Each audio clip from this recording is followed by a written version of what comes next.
Hi friends, welcome to Ramachandra Chess Academy. My name is Chandramouli, Arena International Master. As you are aware, we have started a new series on how to improve your chess rating. As part of it, we have already released two videos on how to play as whites and how to play as blacks. So when we learn chess, we normally classify chess into three different areas. First is opening, then middle game, and then end game. Since we are already done with our openings, it is time to move on to the middle game. So there are various methods to learn the middle game. I will teach you the easiest way, that is observing the games of others. So by analyzing the games across various levels, we try to understand the ideas that are involved in middle game, the mistakes that commonly people do across all levels, and how to rectify them. And in short, I will teach you how to think in the middle game. So in order to help you understand the middle game better, I'm going to publish 4 different videos. In the first video, I'm going to analyze the game that is played between beginner level players, that is below 1200. In the second video, we're going to analyze a game that is played between intermediate level players, that is 1500 plus rating. And in the third video, we're going to analyze a game that is played between advanced level players, that is 2000 plus rating. And in the last video, we're going to observe a masters game. So this will really help each and every player to understand the middle game, to understand the ideas that are involved at various levels, and also helps them to identify their own mistakes. So people can relate the mistakes to themselves and they can rectify themselves. So this is the easiest way to, and shortest and fastest way to understand the middle game. So in the next 4 sessions, you are going to get immense knowledge on the middle game ideas that are involved at various levels. So don't miss these 4 videos. I wish you all the best. So to begin with, I have chosen a game that is played by one of my friends on chess.com who has around 1200 rating. So this is a beginner level game. So let us see and understand how the beginners play the middle game, what kind of mistakes they do. Typically the beginners make a lot of mistakes in the middle game because they do not know the ideas that are involved and they do not know the fundamentals. So there is a lot of scope to improve when we observe this beginners game. So that's why I have chosen this beginners video to be the first in this session. So let us start with the first video. Thank you. This is a game played between two beginners. Here white started the game with e4, and to which black responded with e5. This e4 e5 opening is very popular, especially among beginners. Okay, second move, white has played bishop to c4, and in the third move he has played knight to f3. Here white is looking good because he has already developed 2 of his minor pieces from king side and he is ready to castle now. Whereas black has played only 3 pawns till now. He has not developed any of his minor pieces. So which is a mistake. And now black has developed his first piece, that is knight to f6. Again this queen a5 is a mistake from black because this queen movement in the beginning of the game is called premature queen development, so which is not good. White simply blocked the check with his bishop on d2, and it is also attacking the black queen, so for which he again had to make another pawn move. So this really hampers black's own development when he develops the queen in the early part of the game. We can see all black's minor pieces are still at the starting squares, they are not developed. So positionally we can say white is better here.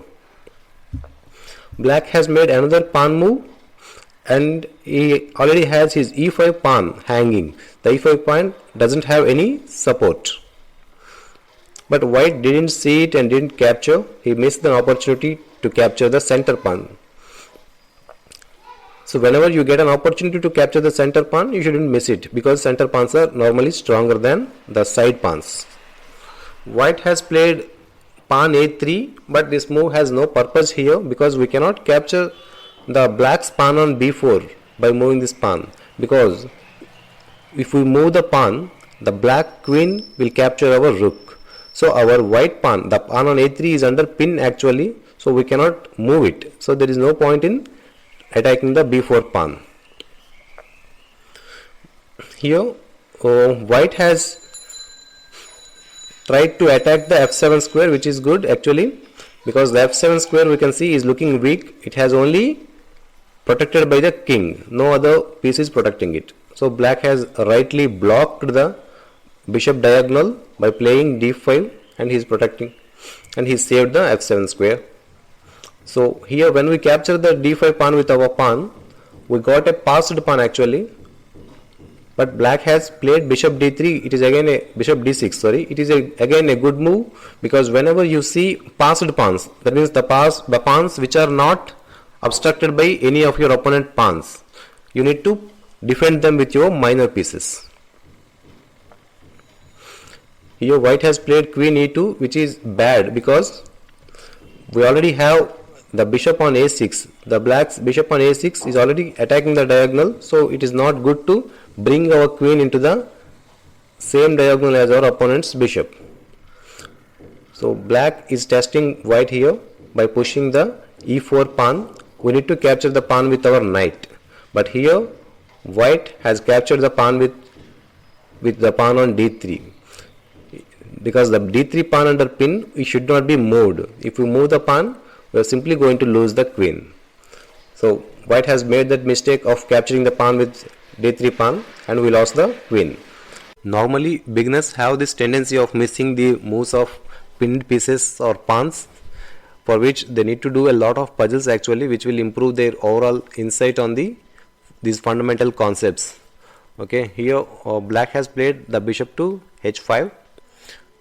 In this position we can see the black's bishop on d6 and knight on f6 are in the same rank, and whenever you see opponent's pieces placed like this, we can create a double attack by moving our pawns. Here black has to sacrifice one piece, he cannot save the both of them, so he simply castled and we captured the knight.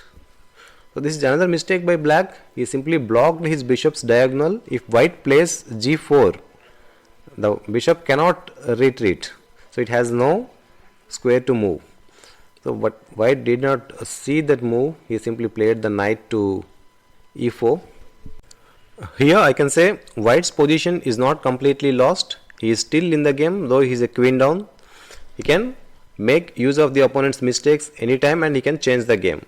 So this is applicable for all of us. Whenever you feel that you are a piece down or your position is lost, you should not be in a hurry to resign the game. Play till the end. You never know, your opponent can make any mistake at any point of the game, and which can change the course of the game. So I advise all the beginners to play till the end. So here white is attacking the rook on f8. This is a mistake by black. Instead of saving the rook on f8, he is trying to attack white's rook, but by playing the rook to b1, so now we are attacking the bishop as well as the rook. So white is simply lost the exchange here. We can capture the rook on f8 with our knight. So we are exchange up.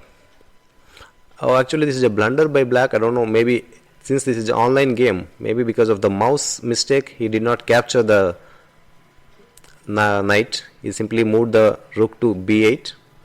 So here see, white is making good use of it. He has given a check on e7, because the king is forced to move to the corner. He does not have any other moves. So now white is threatening to give checkmate on f7. Since the king cannot come out, if we capture the f7 pawn with our knight, it is checkmate. So the only way to defend it is by playing queen to f6. In this position, actually it is winning for white if white plays accurately from here, but he has played knight c6. Let's take it back and see what is the winning move here. White can win from here, that is the pawn to d6. If we move the pawn to d6, that protects the knight on e7 as well as opens the bishop diagonal, so that we can attack the f7 square with our bishop and knight. So if we capture the f7 with our knight, it is check and king cannot move. So he has to give up the queen in order to save the king. See, at this position we are a piece up. We have 1, 2, 3, 4, 5 pieces, and black has only 4 pieces. So white is a piece up with a good position. It is winning for white. So in crucial point of the game, you need to take a minute and see what are the opportunities you have. You shouldn't be in a hurry to make your move. If white had taken his time to calculate at that crucial point of the game, he wouldn't have lost this game.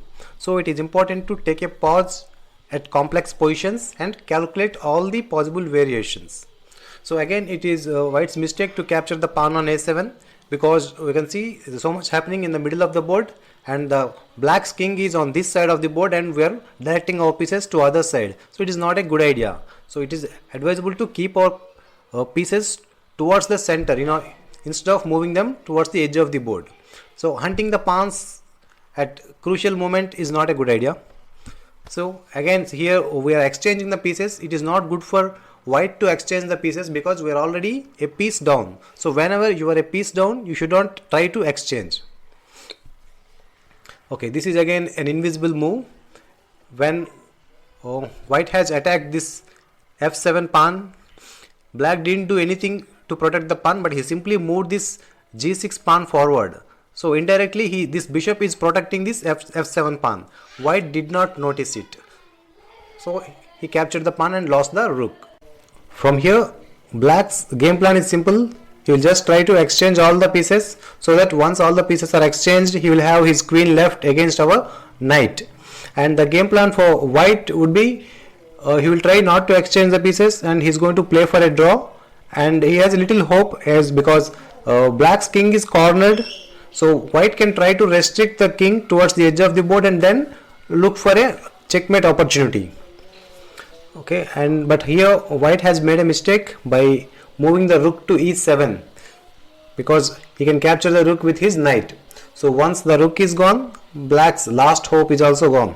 But black did not capture the rook. So here we have a wonderful plan for white. White can move the rook to a7 and then move the knight to e7 and then knight g6. That is checkmate. So this is the last opportunity, I can say, for white to checkmate black's king. So the first idea is to move the rook away from e7, then bring the knight to e7 and then knight g6. But again he has made a blunder by moving the rook to g7. This ties down our knight to f5 square. So we cannot move this knight. If we move the knight, the rook will be lost. So this way white has tied down both the pieces, the rook and knight. So from here black simply promoted the pawn and brought another queen. From here it is just a cakewalk for black. Since white missed the last opportunity, it is like black can deliver checkmate in 2 moves here if you place accurately. Now actually queen e1 is checkmate. If we move the other queen from b1 to e1, it is checkmate. But black played it other way. But still anyhow it is winning for black. Once the position is lost, so black has no opportunity to even for a draw here. It's checkmate. So this is how a game between beginners look like. A bunch of mistakes and there is a lot of scope for improvement. Hope this helps you to improve your own game and you do not make these kind of mistakes in your games. In the next video, we are going to analyze a game between intermediate level players. Thank you.